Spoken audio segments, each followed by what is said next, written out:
Olá, muito boa noite para você. Seja bem-vindo ao A Crítica na TV.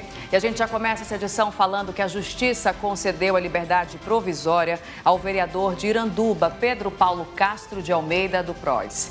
Ele foi preso em flagrante, recebendo propina no mês passado. E a gente mostrou aqui no A Crítica na TV. Sobre esse assunto, a gente conversa agora ao vivo com a repórter Tamires Cler, que está de volta para a gente aqui no A Crítica na TV. Muito boa noite para você, Tamires. Afinal de contas, por que a Justiça decidiu aí conceder essa liberdade provisória?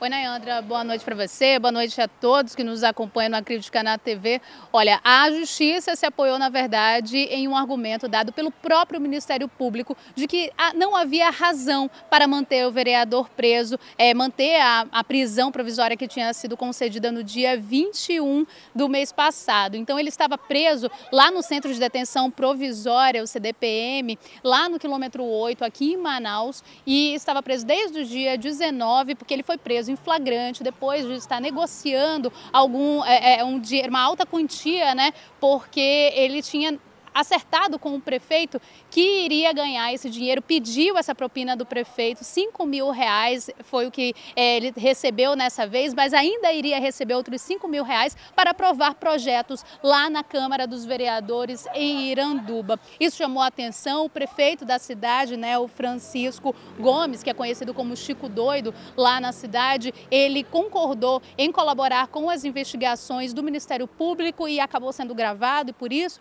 houve toda essa comoção, houve a possibilidade de haver essa prisão. Mas ele já está solto, ele é o terceiro vereador, né, o vereador Pedro Paulo Castro, do PROS, é o terceiro a ser preso nessa investigação toda que o Ministério Público está fazendo lá em Iranduba, que investiga essa troca de favores entre prefeito e vereadores para que haja alguns projetos aprovados na cidade. Esses dois outros vereadores que também foram presos na mesma Operação Avarítia, eles já foram soltos, inclusive pouco tempo depois que eles foram presos, mas eles foram presos bem antes, lá no mês de agosto desse ano. Nayandra.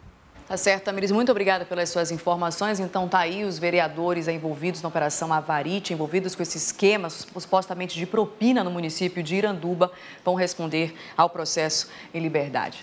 Agentes da Força Nacional vão garantir a segurança dos povos indígenas e servidores da FUNAI no Vale do Javari, no Amazonas.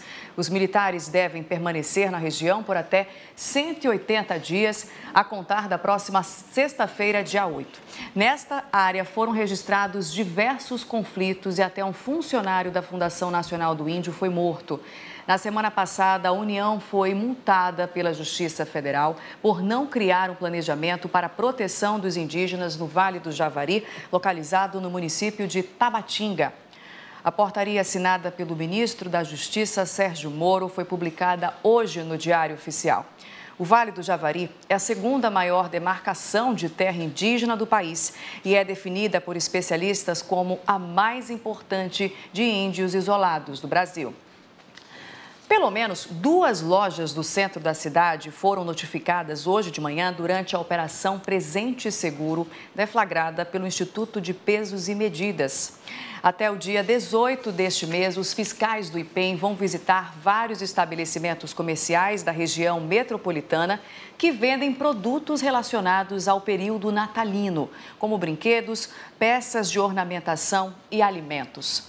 Eles vão inspecionar a qualidade, o selo de segurança, a procedência e verificar ainda se a quantidade está dentro do que é mostrado nos rótulos. Só nesta terça-feira, mais de 80 locais foram visitados. Na inspeção foram verificados também 2.500 unidades de luminárias natalinas. Em torno de 520 estavam irregulares, sem a certificação do Inmetro. O comerciante que for flagrado cometendo alguma irregularidade vai ser autuado e vai ter 10 dias para apresentar a defesa. As multas podem variar de R$ 1.800 a R$ 500 mil. A gente muda agora de assunto. Olha só que situação absurda. Um homem invadiu hoje uma escola na zona norte de Manaus, roubou celulares dos alunos e ainda feriu uma adolescente. O repórter Rafael Tavares traz mais detalhes sobre esse assunto. Oi, Rafael, conta pra gente como é que foi essa situação, hein? Boa noite pra você.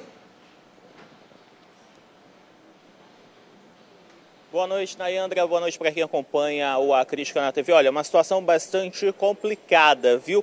Era por volta de meio-dia desta quarta-feira, quando os alunos estavam participando de uma ação de esporte, os Jogos Internos do Centro Educacional de Tempo Integral Sérgio Alfredo Pessoa Figueiredo.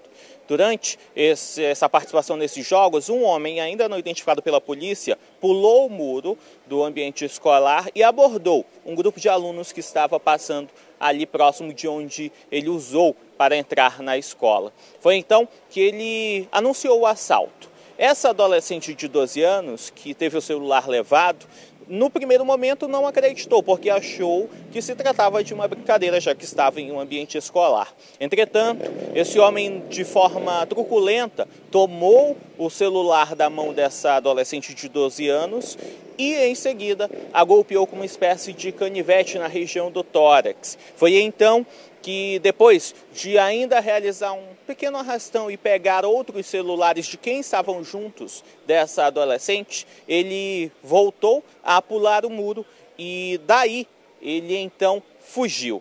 A polícia tenta identificar este homem, porque até o momento ele não foi identificado. A adolescente de 12 anos recebeu aí todo um atendimento, primeiro médico, dentro do ambiente escolar, em seguida foi levado para uma unidade hospitalar da capital. Toda essa situação aconteceu aí no 7, localizado na Cidade de Deus, na zona norte de Manaus. A Secretaria de Estado de Educação e Desporto enviou uma nota para a nossa equipe de reportagem e eu vou ler agora, abre aspas. A Secretaria lamenta o incidente e destaca que tem intensificado as medidas de segurança e vigilância na área da escola, bem como presta toda a assistência à aluna, que sofreu, segundo a SEDUC, um ferimento superficial e foi levada pela equipe escolar para atendimento médico. Ainda conforme a nota, a PM faz buscas para identificar o suspeito, fecha aspas, viu, Nayandra? Eu volto com você. Obrigada, Rafael, pelas suas informações. Boa noite para você. Agora a gente fala do caso Flávio. A Justiça decidiu manter a prisão preventiva de Mike Parede e também do sargento da PM, Eliseu da Paz, indiciados pela morte do engenheiro Flávio Rodrigues. Eles participaram hoje de uma audiência de custódia no Fórum Ministro Enoque Reis, aqui em Manaus. O primeiro a depor foi o sargento da PM, Eliseu da Paz. A defesa dele chegou a questionar se a juíza da Central de Inquéritos poderia legalmente julgar a ação. Já Mike Parede confessou ter matado o engenheiro. Ele ainda denunciou irregularidades e abusos que teria sofrido durante o período em que esteve preso na Delegacia de Homicídios na zona leste da capital. Mike deve continuar preso no Centro de Detenção Provisória Masculino, no quilômetro 8 da BR-174. Já Eliseu continua detido no Batalhão de Guardas da PM. A defesa dos dois suspeitos já entrou com pedido de habeas corpus. E você acompanha agora o resumo de notícias.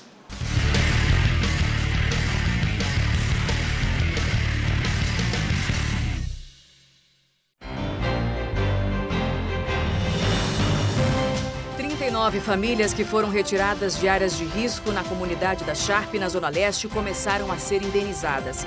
O governo calcula que já foram pagos em torno de R$ 1.300.000 em indenizações. No total, 68 famílias foram retiradas do local em 2014.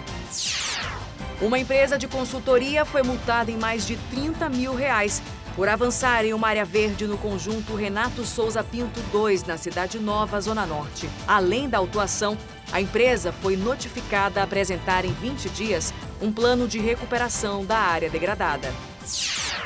E caiu em 5,2% o número de crimes de maus-tratos contra crianças e adolescentes de janeiro a outubro deste ano aqui no Amazonas. Os dados são da Secretaria de Segurança Pública, que também apontou um aumento nos crimes de tortura. Foram 13 registros e 3 deles aqui em Manaus. Denúncias sobre esse tipo de crime podem ser feitas pelo Disque 100 e o 190. Foi aprovado hoje por unanimidade na Assembleia Legislativa o projeto de lei do governo que institui uma gratificação a policiais civis e militares que apreenderem armas de fogo. De acordo com o projeto, as recompensas vão de R$ 300 a R$ 1.000, de acordo com o potencial lesivo e as circunstâncias dessa apreensão. Além disso, está prevista ainda uma premiação especial de R$20 mil no fim de cada ano aos policiais que mais vezes receberem as recompensas ao longo do ano.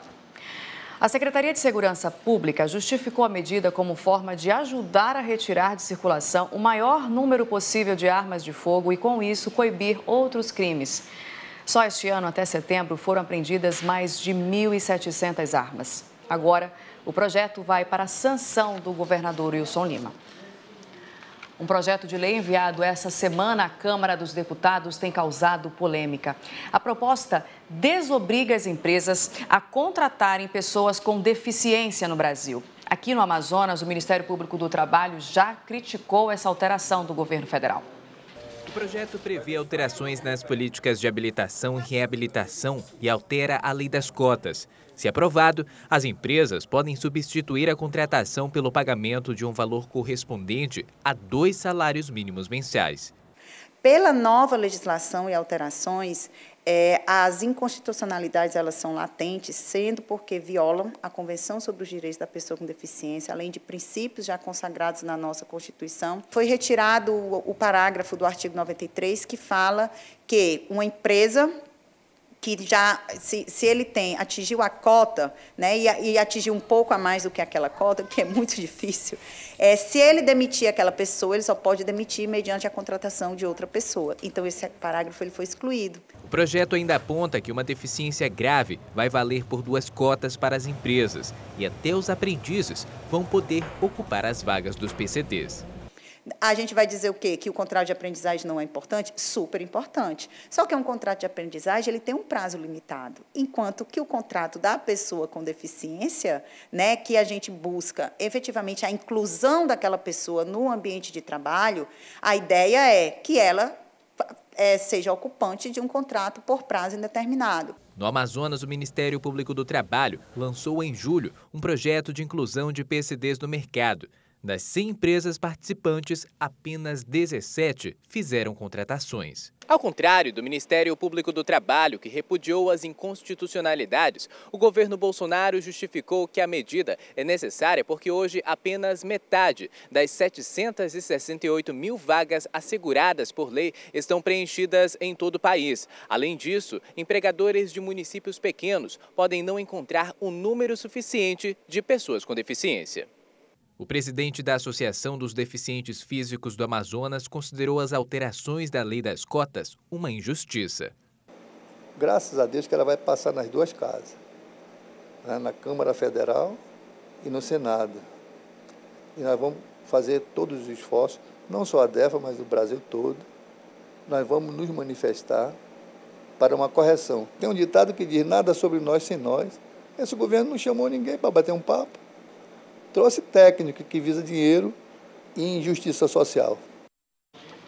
Depois do intervalo, por causa do baixo estoque, vacina pentavalente agora só vai ser disponibilizada em 10 unidades de saúde da capital. Agora são 8h15, a Crítica na TV volta num instante só.